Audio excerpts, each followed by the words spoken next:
कमल के संबंध में अनेक कहानियां आपने सुनी होगी और बहुत सारी कहानियां प्रचलित भी है। तो मैं आज कमल के संबंध में ही आपको एक कहानी सुनाने वाला हूँ। हाय गाइस, मैं हूँ रंजित कुमार और आपके लिए लेकर आया हूँ एक छोटी सी कहानी। तो चलिए कहानी को शुरू करते हैं। बहुत समय पहले की बात है। एक गांव में एक नव युवक रहता था। वह बहुत ही हिष्ट पुष्ट और सुंदर था। उसके माता पिता दोनों मर चुके थे।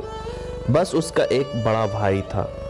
युवक के पास माता पिता की दी हुई थोड़ी सी जमीन थी। उसी पर वो अपने भाई के साथ खेती करता था। युवक और उसका बड़ा भाई दोनों बहुत मेहनती भी थे। वे खेती किसानी के साथ साथ मेहनत मजदूरी भी किया करते थे। लेकिन इतना सब कुछ करने के बाद भी दोनों का गुजर बसर बहुत कठिनाई से होता था। एक बार युवक गांव के जमींदार के खेतों में पानी दे रहा था। सुबह का समय था। जमींदार के खेत गांव के बाहर थे और खेतों के पास एक बड़ा सा मैदान था। मेला और त्योहारों में गांव के लोग इसी मैदान में एकत्रित होते थे। कभी कभी इस मैदान में बंजारे भी आ जाया करते थे और अपने डेरे लगा लेते थे। बंजारे कुछ दिन गांव में रुकते, फिर आगे बढ़ जाते थे। जमींदार के खेतों में एक बड़ा कुआं था। युवक कुएं से पानी खींचता और पास के नाले में डाल देता। नाली खेतों के बीच से होकर गुजरती थी, इसलिए पानी खेतों में पहुंच जाता था। युवक पूरे तन मन से काम कर रहा था।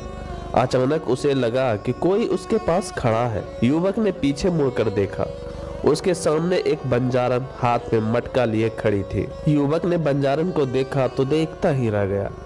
बंजारन 15-16 वर्ष की थी और वह बहुत सुंदर थी। युवक ने आज तक इतनी सुंदर लड़की कभी नहीं देखी थी। बंजारन भी युवक को बड़ी देर से देख रही थी। उसने अपने जीवन में इतना हिष्ट पुष्ट और सुंदर युवक कभी नहीं देखा था। बंजारन युवक के पास पानी लेने आई थी, लेकिन वह उस पर इतनी मुग्ध हो गई कि पानी मांगना ही भूल गई और उसे एकटक देखे जा रही थी। युवक ने बंजारन को अपनी ओर प्यार भरी नजरों से एकटक घूरते हुए देखा तो घबरा गया। उसके हाथ से रस्सी छूट गई और बाल्टी सहित कुएं में जा गिरी। बंजारन ने युवक की यह स्थिति देखी तो खिलखिलाकर हंस पड़ी। उसने युवक से कोई बात नहीं की और दौड़ती हुई अपने डेरे में आ गई। उसने डेरे से एक पतली रस्सी और कांटा उठाया और युवक के पास वापस आ गई। युवक अब अपने पर पूरी तरह नियंत्रण कर चुका था। वह मुस्कुरा रहा था और बंजारन को बड़े प्यार से देख रहा था। बंजारन ने कांटा कुएं के भीतर डाला और कुछ ही क्षणों में रस्सी और बाल्टी बाहर निकाल दी। युवक बंजारन की आंखों की भाषा समझ चुका था। उसने बंजारन का घड़ा भरा और बिना कोई बात किए रस्सी बाल्टी लेकर अपने घर आ गया। युवक को रात भर नींद नहीं आई। वह सारी रात आंखें बंद किए बंजारन के बारे में सोचता रहा। बंजारन बहुत सुंदर थी। अगले दिन प्रातःकाल युवक पुनः जमींदार के खेतों में पानी देने के लिए कुएं पर आ पहुंचा। उसकी आंखें अलसाई हुई थी और आज उनमें पहले जैसी ताजगी नहीं थी। युवक ने कुएं पर पहुंचकर अभी एक बाल्टी पानी भरा ही था कि बंजारन पुनः आ गए। ऐसा लगता था कि वह अपने डेरे के पास खड़ी उसी की राह देख रही थी। दोनों ने एक दूसरे को देखा और आंखों ही आंखों में बहुत सी बातें हो गई। युवक के मन की बात जानने के बाद बंजारन उसे अपने डेरे में ले आए और उसे अपने बापू से मिलाया। बंजारन का बापू बहुत लालची आदमी था। उसे जब यह मालूम हुआ कि युवक एक गरीब किसान है तो उसने उसके साथ बंजारन का विवाह करने से साफ मना कर दिया। लेकिन बंजारन की मां के बहुत समझाने पर वह इस शर्त पर अपनी बेटी का विवाह करने के लिए तैयार हुआ कि यदि युवक मुझे 500 चांदी के सिक्के लाकर देगा तो मैं 5 माह बाद नव दुर्गा की अष्टमी के दिन कामाख्या मंदिर में बकरे की बलि चढ़ाएगा। इस दिन तक यदि मुझे चांदी के सिक्के मिल जाएंगे तो मैं कामाख्या मंदिर में ही अपनी बेटी का विवाह कर दूंगा और यदि युवक चांदी के सिक्के नहीं ला सका तो वह अपनी बेटी किसी और को सौंप देगा। युवक ने बंजारन के बापू की शर्त मान ली। वह शरीर से हिष्ट पुष्ट और मजबूत होने के साथ ही बड़ा साहसी भी था। उसे विश्वास था कि वह किसी तरह मेहनत मजदूरी करके चांदी के 500 सिक्के इकट्ठा कर लेगा। बंजारे 3 दिन गांव में रुककर चले गए। उनके साथ बंजारन भी चली गई। ग्रामीण युवक अपनी बंजारन को जाते हुए देखता रहा। बंजारन भी उसे बार बार मुड़ मुड़ कर देख रही थी। बंजारन के जाने के बाद युवक अपने घर गया। उसे 5 महीने में ही 500 चांदी के सिक्के कमाने थे। युवक ने बहुत सोच विचार किया। इतना धन उसे केवल जमींदार ही दे सकता था। अगले दिन युवक जमींदार के हवेली पहुंचा और उसने जमींदार को अपनी समस्या बताई। जमींदार ने उसकी बात बड़े ध्यान से सुनी। वह युवक को 100 सिक्के प्रति माह इस शर्त पर देने के लिए तैयार हो गया कि वह दिन रात जमींदार का काम करेगा और सभी तरह के भी काम करेगा। युवक ने जमींदार की बात मान ली और जमींदार की सेवा में लग गया। वह दिन भर जमींदार के खेतों में काम करता और रात को जमींदार के हवेली में आ जाता और जमींदार उसे जो भी काम देता वह करता। दिन रात मेहनत करने के बाद युवक बीमार भी पड़ा, किंतु उसने बीमारी में भी जमींदार के सभी काम किए। धीरे धीरे समय गुजरता गया और 1 महीना पूरा हो गया। युवक अपने चांदी के 100 सिक्के लेने जमींदार के पास पहुंचा, लेकिन जमींदार ने चांदी के सिक्के देने से इनकार कर दिया। उसने युवक से साफ कह दिया कि उसके इस तरह की कोई भी बात मेरे साथ नहीं हुई है। युवक को क्रोध आ गया। उसने जमींदार को बहुत भला बुरा कहा और उसे उठाकर पत्थर की एक चट्टान पर पटक दिया। इससे जमींदार का सिर फट गया और वह मर गया। इसी समय जमींदार के घर वाले और उसके नौकर चाकर आ गए, लेकिन इसके पहले कि वह युवक को पकड़ पाते वह भाग निकला। जमींदार के नौकरों ने उनका पीछा किया, किंतु वे युवक को पकड़ नहीं सका और खाली हाथ वापस आ गए। युवक भागता रहा और भागते भागते बंगाल आ पहुंचा। यह एक नया स्थान था। युवक को लगा कि वह यहाँ सरलता से चांदी के 500 सिक्के कमा लेगा और अपनी बंजारन को ले जाएगा और यहीं बस जाएगा। उसके लिए अब गांव वापस लौटना खतरे से खाली नहीं था। युवक को काम की खोज करते करते 3 दिन हो गए, लेकिन उसे कहीं कोई काम नहीं मिला। इस बीच उसने कुछ भी खाया पिया नहीं था, इसलिए भूख से उसकी हालत खराब हो रही थी। चौथे दिन प्रातः युवक एक बगीचे में बैठा हुआ कुछ सोच रहा था। इसी समय उसके पास एक सुंदर युवती आकर खड़ी हो गई और उसे देखकर मुस्कुराने लगी। युवक को काम की खोज करते करते 3 दिन हो गए, लेकिन उसे कहीं कोई काम नहीं मिला। इस बीच उसने कुछ खाया पिया भी नहीं था, इसलिए भूख से उसकी हालत खराब हो रही थी। चौथे दिन प्रातः युवक एक बगीचे में बैठा हुआ कुछ सोच रहा था। इसी समय उसके पास एक सुंदर युवती आकर खड़ी हो गई और उसे देखकर मुस्कुराने लगी।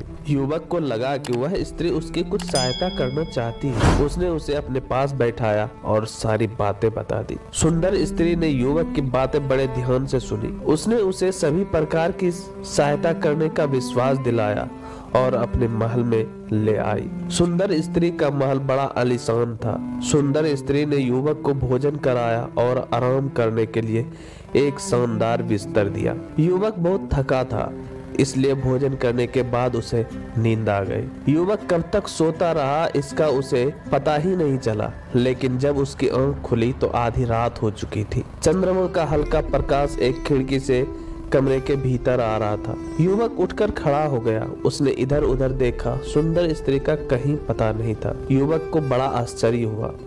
अचानक युवक के कानों में सुंदर स्त्री के गाने की आवाज टकराई। इस आवाज में गजब का आकर्षण था। युवक को ऐसा लगा कि मस्ती भरा गीत गाकर वह उसे भुला रही है। युवक अपने पर नियंत्रण नहीं रख सका और आवाज की ओर बढ़ा। कुछ कदम चलने के बाद युवक ने देखा कि भरपूर श्रृंगार किए सुंदर स्त्री आईने के सामने खड़ी अपना रूप निहार रही है। सुंदर स्त्री ने आईने में युवक को देख लिया। वह उसकी ओर मुस्कुराते हुए बढ़ी और उससे लिपट गई और उसे अपने पलंग पर ले आई। युवक के समझ में कुछ नहीं आ रहा था, फिर भी वह यह तो समझ ही गया था कि सुंदर युवती उससे क्या चाहती है। इसी समय सुंदर युवती ने उससे कहा कि यदि वह उसका साथ दे तो वह उसे अगले दिन ही चांदी के 500 सिक्के देगी। युवक के हृदय में बंजारन बसी थी। वह किसी स्त्री के साथ सोना नहीं चाहता था, लेकिन अपनी बंजारन को पाने के लिए उसने सुंदर युवती की बात मान ली। अगले दिन फिर यही हुआ। युवक दिन भर सोया और आधी रात के बाद उठा। उसे सुंदर युवती 16 श्रृंगार किए प्रतीक्षा करती मिली। उसने उससे कहा कि बस वह एक रात का सुख उसे और दे दे, इसके बाद वह उसे चांदी के 500 सिक्के दे देगी। धीरे धीरे 4 महीने हो गए। सुंदर स्त्री युवक को रोज आधी रात के बाद छलती और उससे अगले दिन चांदी के 500 सिक्के देने का झूठा वादा कर देती। युवक के लिए अब और प्रतीक्षा करना कठिन हो रहा था। एक रात उसने सुंदर स्त्री का साथ देने से मना कर दिया। सुंदर युवती ने उसे बहुत समझाया। उसके समझाने का जब युवक पर कोई प्रभाव नहीं पड़ा तो उसने तरह तरह की धमकियां दी। जब धमकियों का भी युवक पर कोई असर नहीं हुआ तो वह क्रोध में आ गई और उसने रौद्र रूप धारण कर लिया। वास्तव में सुंदर युवती एक जादूगरनी थी। उसे जब लगा कि युवक उसकी बात किसी भी कीमत पर नहीं मानेगा तो उसने अपनी जादुई शक्ति से उसे एक फूल बना दिया और अपने बगीचे के तालाब में लगा दिया। इधर बंजारन ने युवक की 5 माह तक प्रतीक्षा की, लेकिन जब युवक नहीं आया तो वह उसकी खोज में निकल पड़ी। एक दिन अचानक बंजारन जादूगरनी के महल में आ पहुंची। सुबह का समय था। जादूगरनी अलसाई सी महल के एक कमरे से बाहर देख रही थी। उसने एक बंजारन को अपने महल के सामने देखा तो उसे शक हुआ कि कहीं यह वही बंजारन तो नहीं है। बंजारन को देखते देखते जादूगरनी के मन में विचार आया कि बंजारन को बहला फुसलाकर महल में रोक लिया जाए और उसकी सहायता से युवक के साथ मनमानी की जाए। यह विचार आते ही जादूगरनी महल के द्वार पर आई और बंजारन को महल के भीतर ले गई। उसने बंजारन को युवक की पूरी कहानी बताई। उसने बंजारन को यह भी विश्वास दिलाया कि वह आज की रात ही उसे उसके प्रेमी से मिलवा देगी, लेकिन उसने उसे यह नहीं बताया कि उसने युवक को कमल का फूल बनाकर बगीचे के तालाब में लगा दिया है। बंजारन खुश हो गई। उसे लगा कि सामने खड़ी स्त्री एक देवी है और वह उसकी इच्छा अवश्य पूरी कर देगी। जादूगरनी ने बंजारन से दिन भर अच्छी अच्छी बातें की और उसके प्रेमी युवक की बहुत प्रशंसा की। उसे जब लगा कि बंजारन उसके जाल में पूरी तरह फंस चुकी है तो उसने बंजारन से कहा कि वह भी उस युवक को बहुत प्यार करती है, इसलिए दोनों को उसका प्यार बराबर बराबर मिलना चाहिए। बंजारन को जादूगरनी से ऐसी आशा नहीं थी। वह सब कुछ बांट सकती थी लेकिन अपना प्यार नहीं बांट सकती थी। वह अपना प्यार पाने के लिए ही अपना घर बार छोड़कर आई थी। जादूगरनी ने बंजारन को समझाने का बहुत प्रयास किया किंतु बंजारन नहीं मानी और भड़क उठी। जादूगरनी को भी क्रोध आ गया। उसने अपने जादू से बंजारन को एक कीड़ा बना दिया। बंजारन को सब समझते देर नहीं लगी, लेकिन अब बहुत देर हो चुकी थी। फिर भी वह खिड़की के रास्ते महल के बाहर आ गए। इसी समय कीड़ा बनी बंजारन के कानों में उसके प्रेमी युवक की आवाज टकराई। यह आवाज उसे अपने पास बुला रही थी। बंजारन ने इधर उधर देखा।